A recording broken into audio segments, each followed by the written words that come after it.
The BMI podcast is provided for educational and informational purposes only and does not constitute providing medical advice or professional services.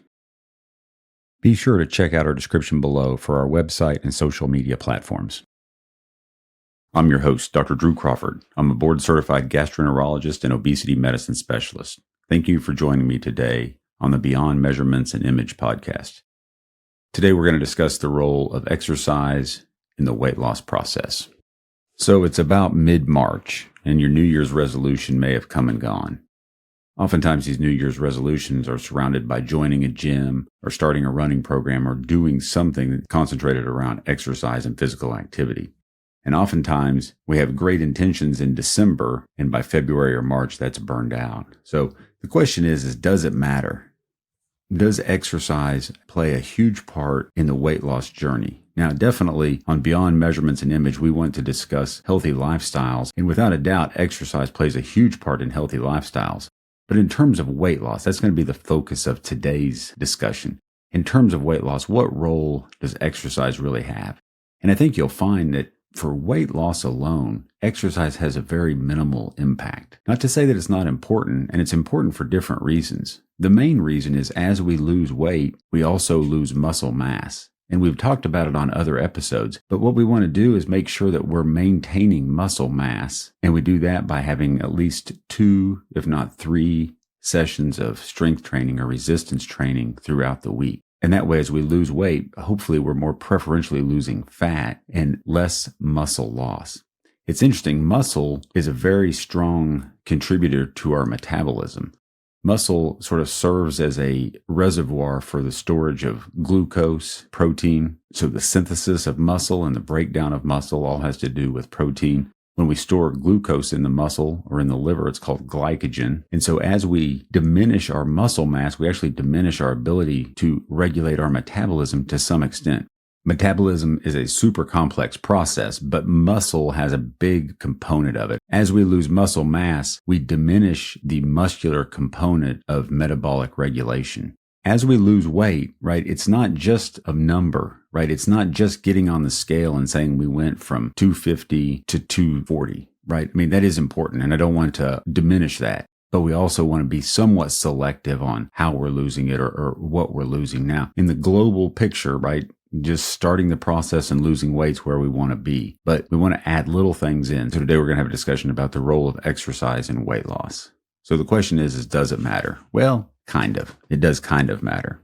So we go back to that idea of calories in and calories out, right? Your energy expenditure. I think a better way to think of calories is to think of it as energy. So on a food panel, if they described calories as energy, I think it would be helpful, right? Because we look at exercise as burning energy, right? We don't necessarily say we're off burning calories. Maybe you do, but you think about it a little bit more in terms of burning energy. So when we eat, if we thought of that as taking in energy, it would help us to understand that the balance, right? When we're on the weight loss journey, the goal is to burn more energy or to burn more calories than we take in. So the definition of a calorie is it's the amount of energy needed to raise the temperature of 1 gram of water by 1 degree Celsius. So clearly that is the measurement of energy and how that works. And so that number applies just the same when we're talking about food, right? It's the amount of energy that we have to generate in our body to raise the temperature of 1 gram of water by 1 degree Celsius. So when we take in calories, we're taking in energy, and when we're exercising, we're burning. So we want to have that balance if we want to stay stable in weight, and we want to have a negative balance where we're taking in fewer calories than we're burning. So where weight loss really happens is in the kitchen and in what we eat. No matter how good our intentions are to lose weight and dedicate ourselves to working out at the beginning of the year, it's very, very difficult to out-work out a bad diet. Sometimes you see these guys, and they have this, ripped 6-pack and they're doing all these exercises. But the reality of it is that 6-pack came from the kitchen. That 6-pack, yes, it did come from the gym to some extent, right? You have to build those muscles. But what you really have to do is you have to burn all that fat that's sitting on top of them so that they're visible, right? We all have abs. Not all of them are visible, but we all have them. But to even be able to see them, you have to burn off all that fat. That's true whether you're trying to show abs or whether or not you're on a diet just trying to get weight off. So the real weight loss is in the nutrition, in what you take in. So let's just take a little bit of time to compare foods and exercise. Let's think about this. When it comes to the energy burned during exercise, it's very variable, right? If 100-pound person goes and runs a mile, that's very different. That's a very different energy expenditure than if a 300-pound person goes and runs a mile, simply because just to move that mass, that distance requires more energy. So a good rule of thumb is when you run a mile, if you take your weight and you multiply that by 0.71, that'll give you roughly the amount of energy it takes for you to move your weight that distance. Now that's at a moderate pace. Again, there's a lot of variability here. Your weight, the speed in which you're moving. You burn more energy in theory when you run than when you're walking. But it also matters a little bit into which heart rate zone you're in. Zone 2 is really a great zone for muscle burning, but also the terrain, if you're going uphill or downhill. So that weight times 0.71, that's just a general rule of thumb. So say you weigh 200 pounds. Using the formula of taking your weight, 200 times 0.71, running a mile, you should burn roughly 142 calories. If you just walk kind of a moderate pace, you'd burn about 106 calories. And if you walked a fairly brisk pace, maybe as much as 114. Now, these are all based on a 200-pound person on a relatively flat terrain. If you're 200 pounds and you're biking, you can average probably about 20 calories per mile on biking. So in terms of time, you're much more efficient to go run or to walk than you are to bike, but it's easier on your joints. There's a lot of benefits to biking, and really all that really matters is which one you enjoy and which one you can be relatively consistent. If you lift weights, you can figure at 200 pounds, lifting weights, just a moderate program, probably somewhere around 180 to about 270 calories per hour. Let's talk about pickleball. If you went out and played pickleball, just sort of a moderate game, about 350 to 450 calories. And if it's maybe a really intense game, 550 all the way up to 700 calories for a 200-pound person. Now, these are all very rough estimates. Rowing with a row machine, or even out on a river if you have that ability, rowing is very efficient at burning weight. You could burn up to about 165 calories in 15 minutes, up to about 650 calories in an hour. Again, a 200-pound person on a row machine. CrossFit's incredibly popular. And in about 1 hour of CrossFit, you could burn 300 to 500 calories. I want you to just keep in mind that these are all very broad numbers. The amount of energy burned is very variable, and it's so specific to the intensity of which you're doing something, the program that you're on. If you're riding a bike just leisurely around the neighborhood versus racing, obviously it's going to be different. With these numbers, I'm just talking about a 200-pound person, male or female, doing moderate activities as listed above.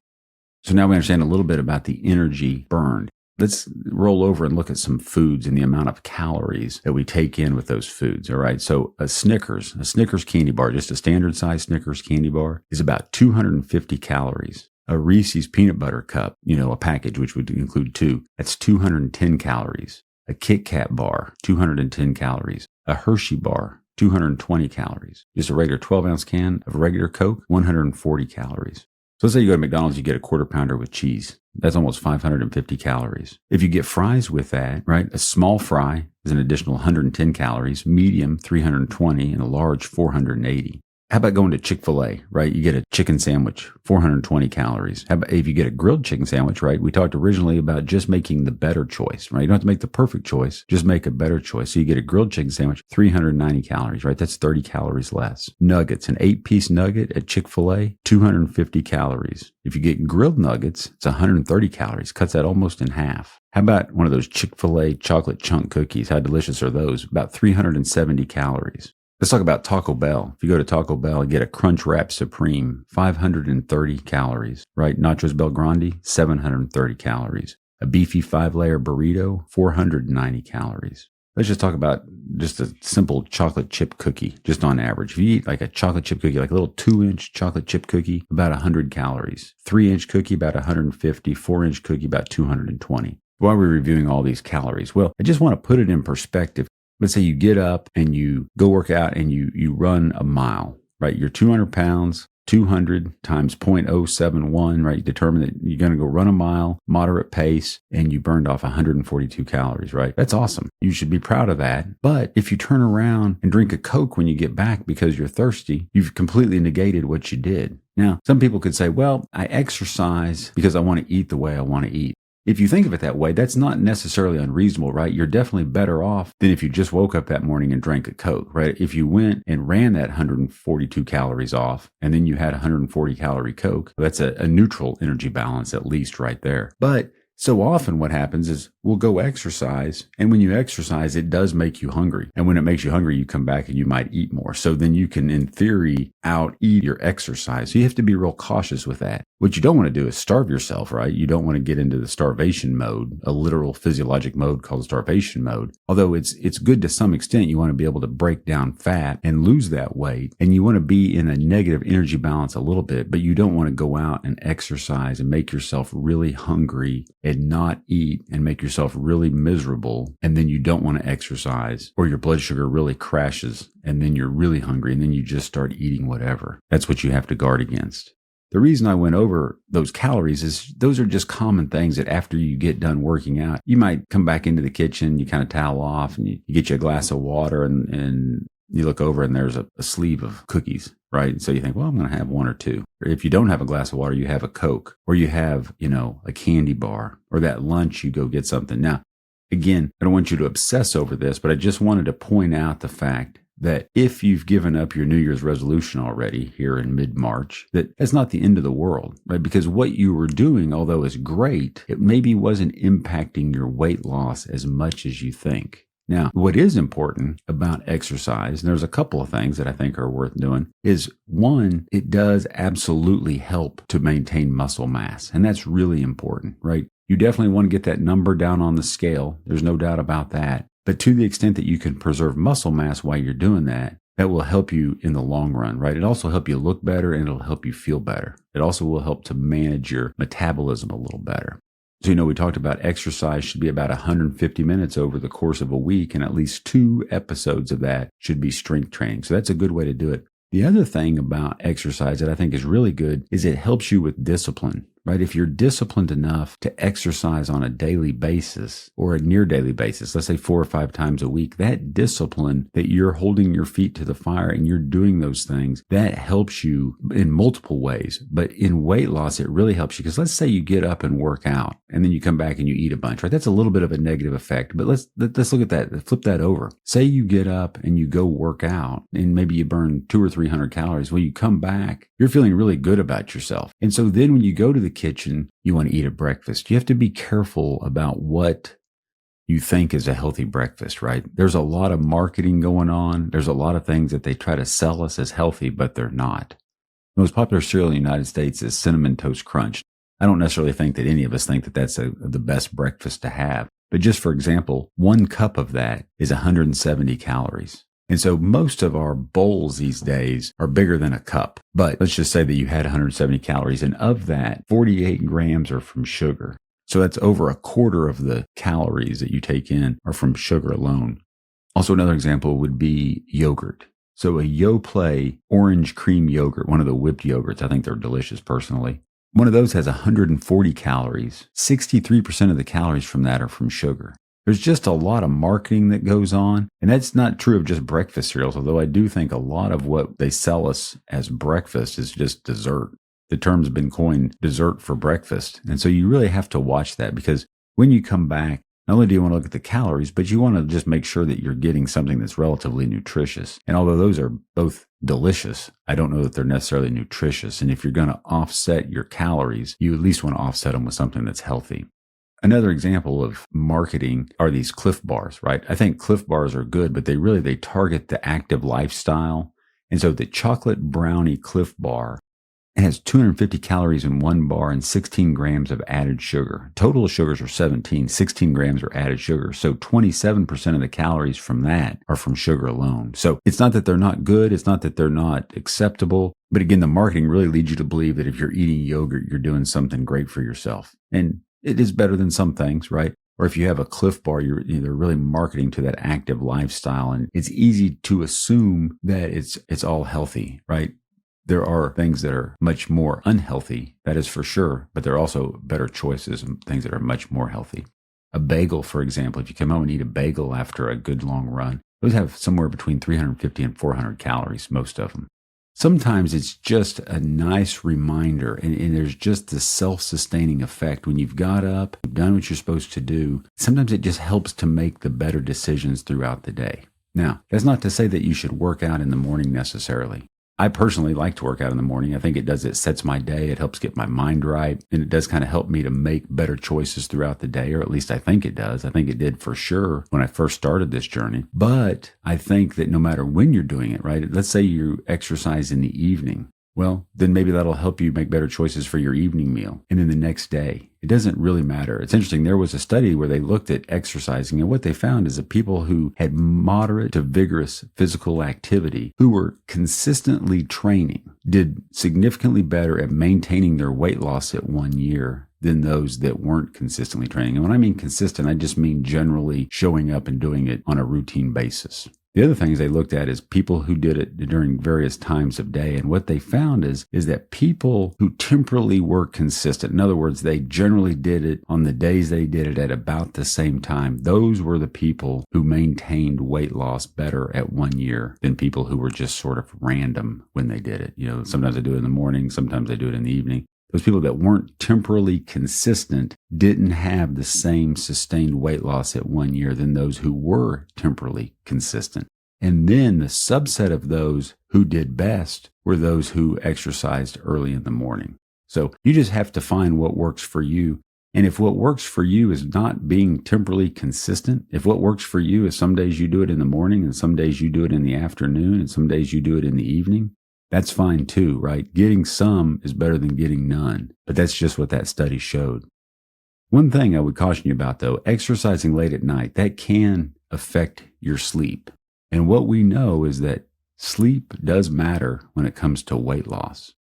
I just read a study today, interestingly, where they had taken a group of people and they randomized. It was a small study. There were only 80 people in it. But they randomized people who averaged about 6.5 hours of sleep into two arms. And they blinded it, although it's a little difficult to understand how they blinded it. But they did. And then in one group, they basically gave them sleep hygiene education and found that those people averaged about an additional 1.5 hours of sleep over the course of the study. And the other group was controlled and they were blinded and they didn't really change theirs.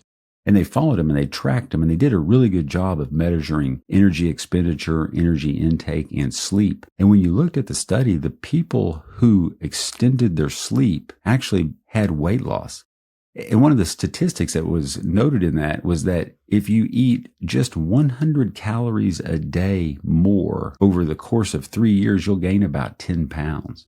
So just think about that over our lifetime. 10 pounds over 3 years, that's 30 pounds over 10 years. And that's if you just take over 100 calories over your basal energy expenditure. Not to get too detailed on that study, we'll have a podcast on the effects of sleep because sleep really does matter.